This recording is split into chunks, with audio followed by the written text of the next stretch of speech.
Alors, bonjour et bienvenue dans cette capsule astro. Mon nom est Stéphanie et aujourd'hui, on va aborder le sujet de la nouvelle lune en Vierge qui a lieu le 2 septembre, soit aujourd'hui à 21h55 heure de l'Est. Cette nouvelle lune, elle est dans le deuxième signe de terre de la Vierge.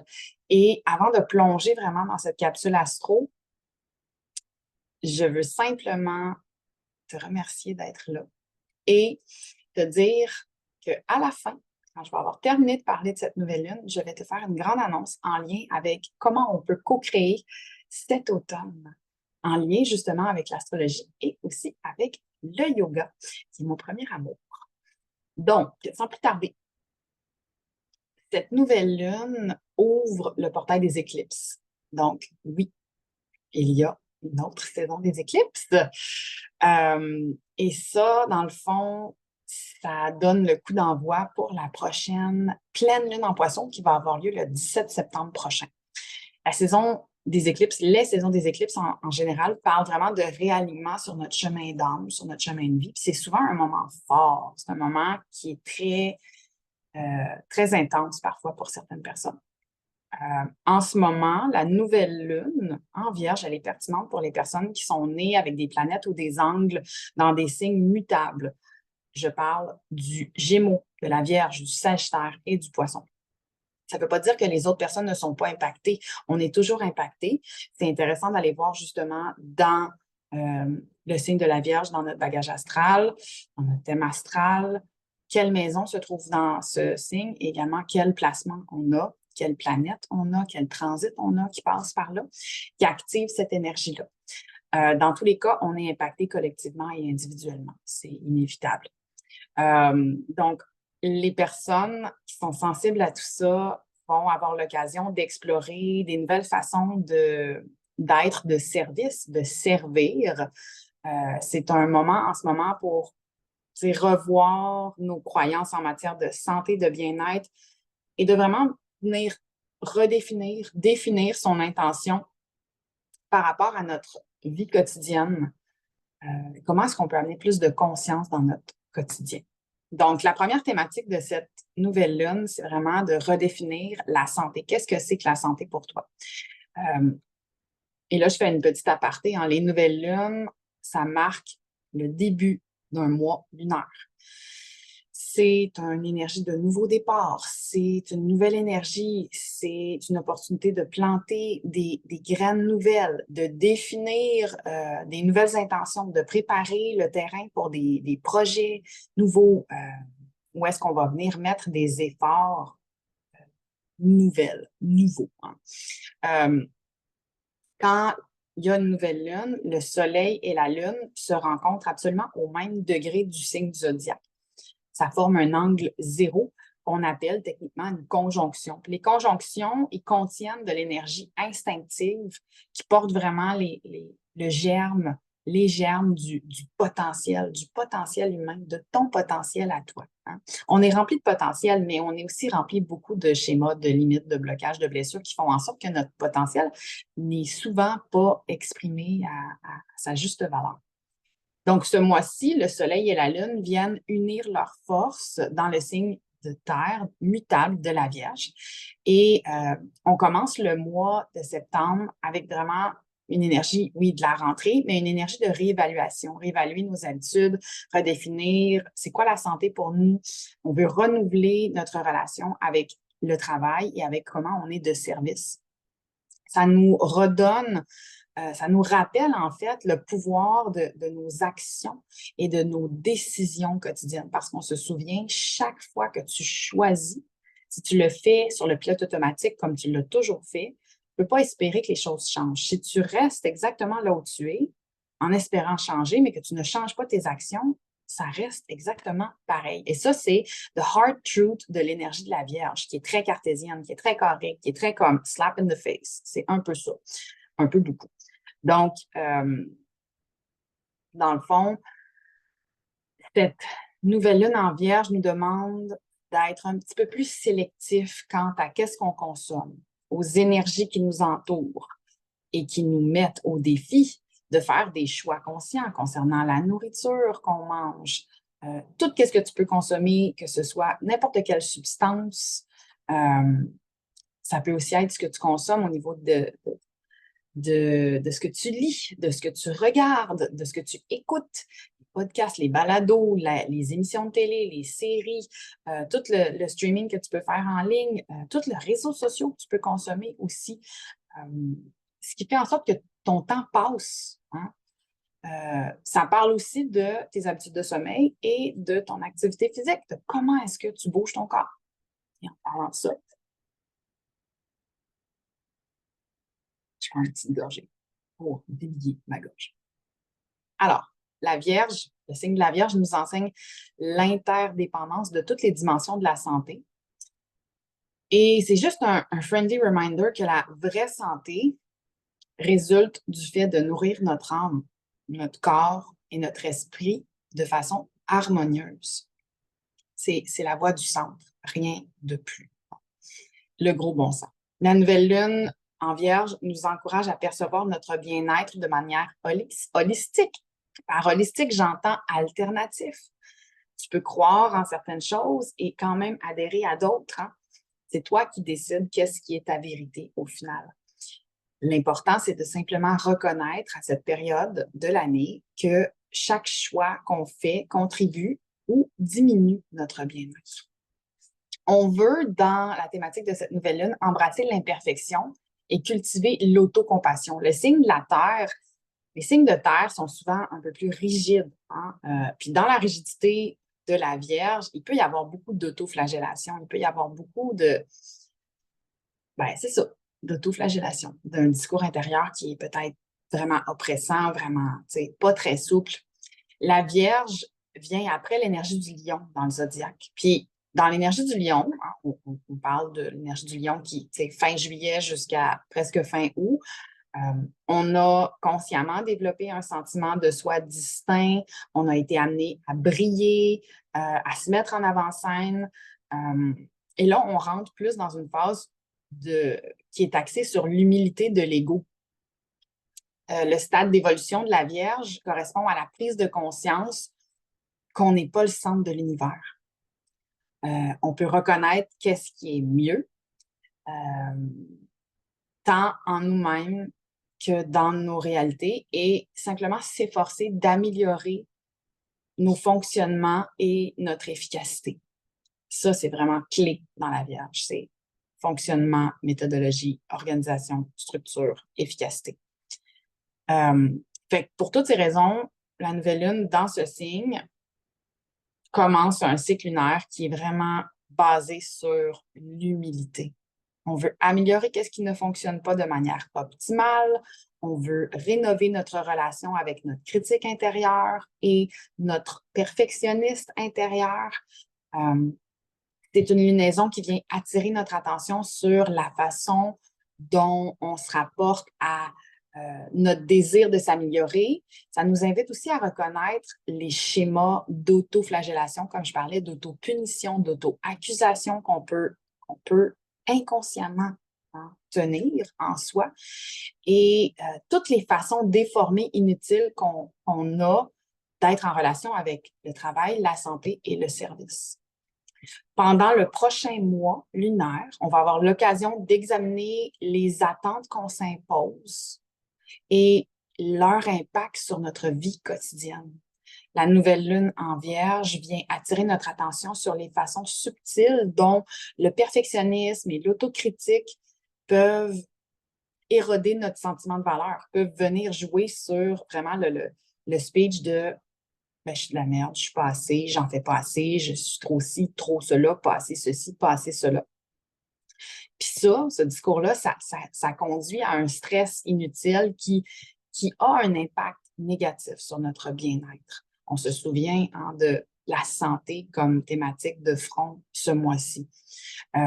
Cette lunaison est aussi l'occasion donc de poser une intention de développer une relation plus compatissante avec nos propres imperfections, puis d'embrasser le fait qu'on est humain, d'embrasser notre humanité. Humanité. On veut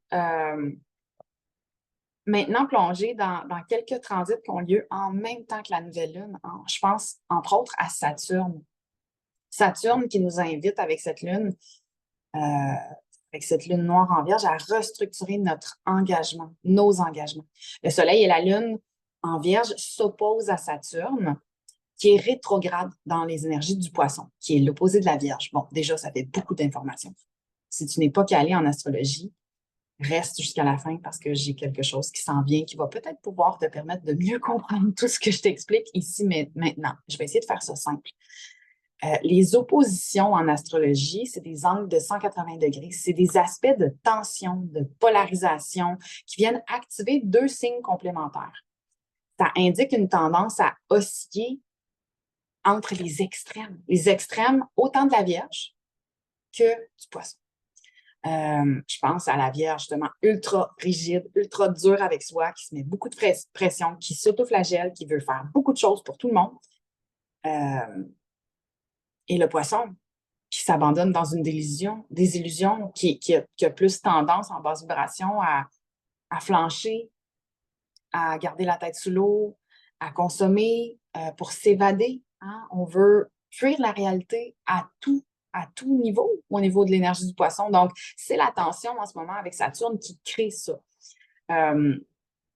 Saturne, quand il est activé, Saturne, c'est le seigneur du temps, mais aussi du karma. Et cette configuration nous offre simplement une invitation à réfléchir sur qu'est-ce que le service signifie pour nous. Comment est-ce qu'on aspire à être plus utile? Et surtout de voir est-ce que nos choix quotidiens sont en accord avec notre désir de servir, avec notre mission.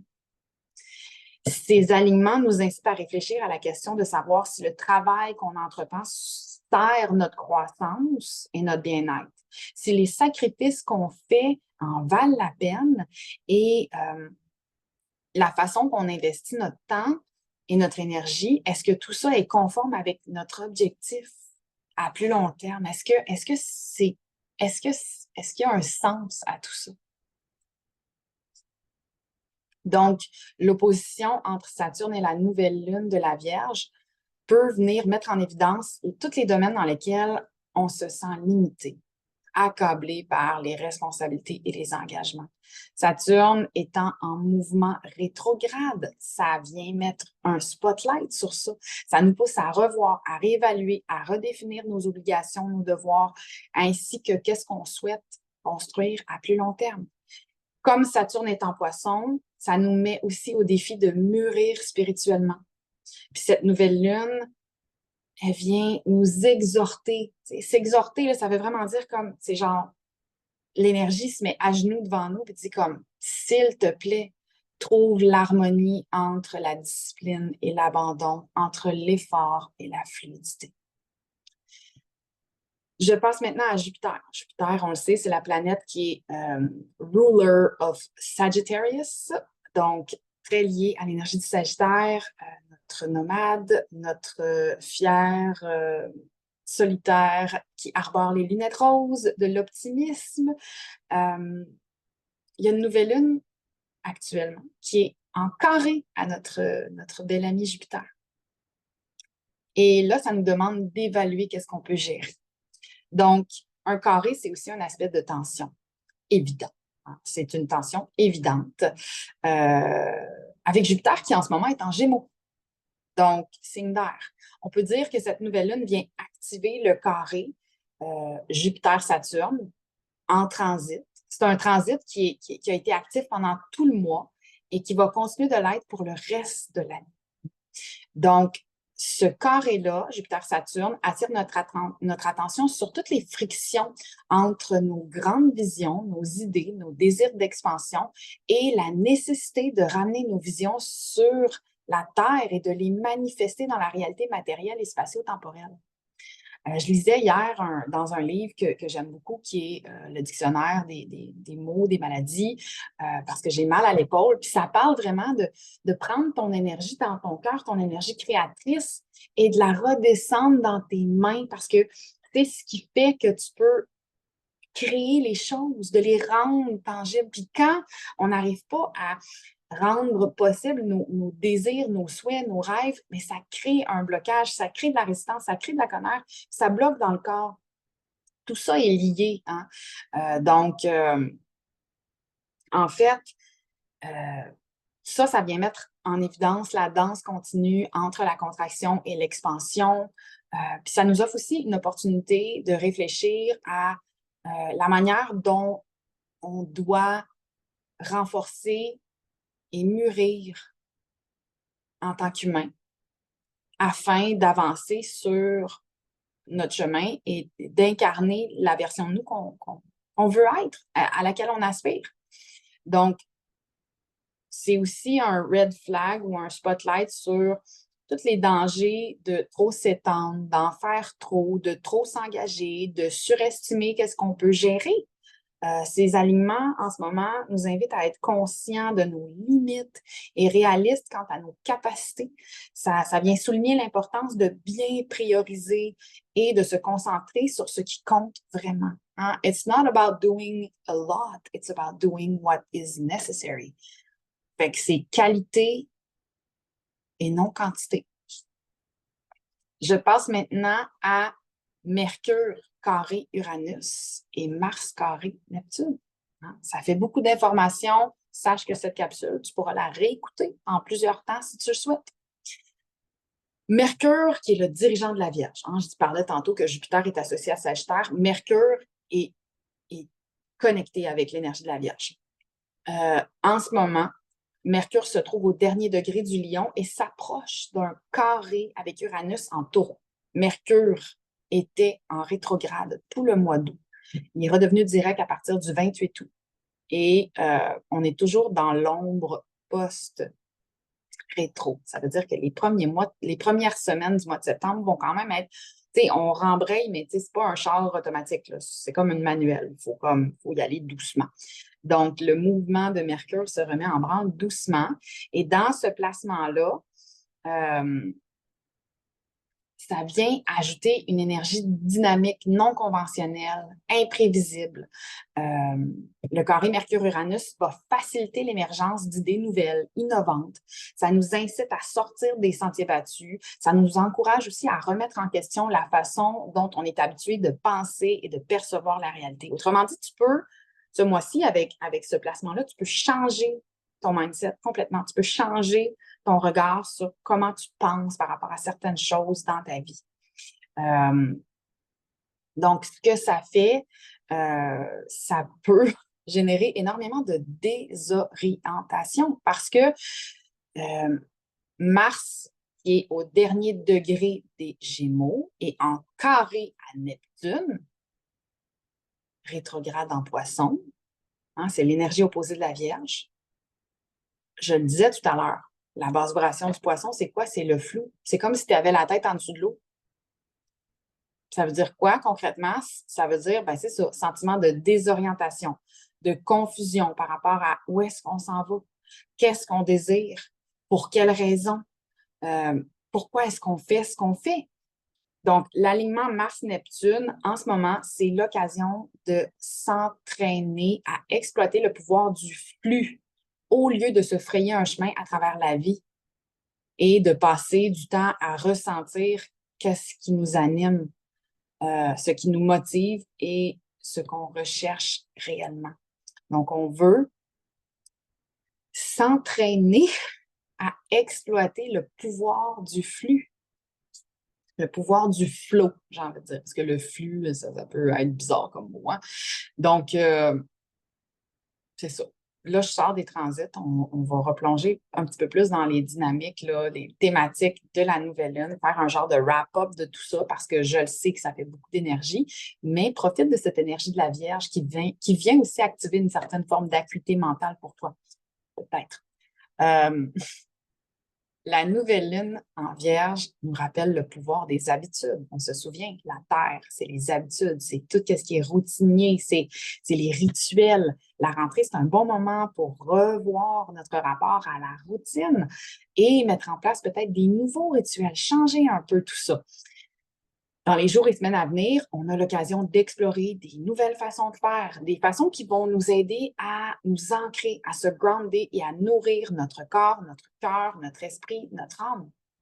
C'est une invitation de cultiver une connexion plus profonde avec le moment présent, d'apporter plus de conscience et d'intention dans notre vie quotidienne. Si tout ce que tu fais porte une intention, eh bien, tout ce que tu fais a davantage de valeur. En yoga, on en parle souvent, le pouvoir de l'intention. C'est magique.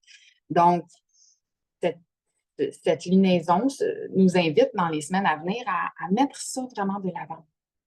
Ça se peut qu'il y en ait plusieurs d'entre nous en ce moment qui soient amenés à réfléchir à la façon dont on aspire à rendre service grâce à nos talents, à nos compétences. C'est un bon moment aussi pour réfléchir aux projets qu'on a envie de lancer, aux activités qui correspondent à nos passions. On nous demande en ce moment d'imprégner tout ce qu'on fait d'un but et d'une intention. Hein? Quand on aborde la vie avec un sentiment de dévotion et de gratitude, même les actions les plus ordinaires peuvent avoir un sens. En ce moment, cette lunaison, c'est une puissante opportunité de changer notre perspective du travail. Ça nous pousse à reconsidérer notre rapport à nos engagements quotidiens. Ça nous encourage à les considérer non seulement comme des tâches à accomplir ou des obstacles à notre réalisation personnelle. Autrement dit, c'est pas juste des tâches à accomplir ou des obstacles à notre réalisation personnelle, mais c'est des actes de service de la vie en elle-même. Je pense à laver la vaisselle, faire à manger, faire rouler ta maisonnée. Hein, c'est pas quelque chose qui t'empêche de te réaliser. Hein, c'est quelque chose qui peut te permettre de cultiver ton intention puis d'être be of service, ton acte de dévotion. Donc, finalement, en somme, cette nouvelle lune est juste une invitation à garder à l'esprit que le service ne doit pas se faire au détriment de notre santé et de notre bien-être. Pour être au service des autres ou d'un objectif supérieur, on doit d'abord prendre soin de soi-même et s'assurer qu'on donne à partir d'une tasse pleine. Et ça, j'en parle souvent et je me le rappelle à moi-même et les gens qui m'aiment autour de moi me le rappellent aussi parce que parfois, on a tendance à vouloir tellement aider les autres qu'on n'aborde pas le fait que notre tasse n'est pas pleine. Il faut toujours donner à partir d'une tasse qui est pleine. On donne à partir d'un débordement de notre énergie. Et si notre énergie ne déborde pas, on doit d'abord aborder ça. Donc, on se rappelle que le service durable est enraciné dans une véritable connexion avec notre corps physique, dans également notre capacité à s'adapter à nos besoins et une capacité de se fixer des limites qui sont appropriées. Donc, si tout ça, c'est du chinois, je t'invite à réécouter à quelques reprises. Prends ce qui est là pour toi, laisse aller le reste. S'il y a des choses qui ne vibrent pas, tu les laisses aller, bien sûr. Maintenant, c'est vraiment le cœur léger et rempli de joie que je t'annonce le lancement de Vivre en yoga, un nouveau programme d'accompagnement sur 12 semaines qui est une version bêta de quelque chose de beaucoup plus grand. C'est la pointe de l'iceberg d'une formation en 3 temps qui vient combiner l'astrologie, le yoga et tout ce qui est en lien avec le Healing Journey. On commence avec un cursus de 12 semaines. L'offre bêta a vraiment un prix chouchou et il me reste 3 places pour travailler en étroite collaboration avec des humaines qui vont être appelées à avoir un suivi rapproché avec moi. Le prix est absolument chouchou.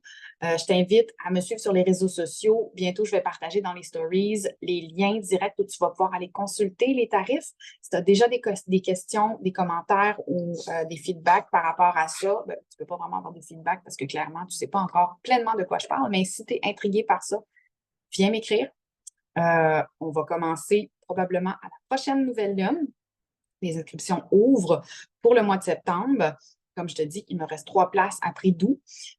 Ensuite, le prix des gens qui vont juste embarquer dans le programme va quand même être ultra accessible vu que c'est une offre bêta.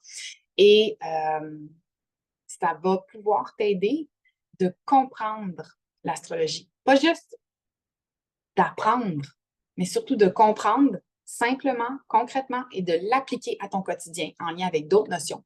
À ça, on ajoute vraiment une panoplie d'outils en yoga pour mieux te connaître, t'accepter tel que tu es, reconnecter avec qui tu es, t'aimer foncièrement pour que tu puisses vivre et non survivre.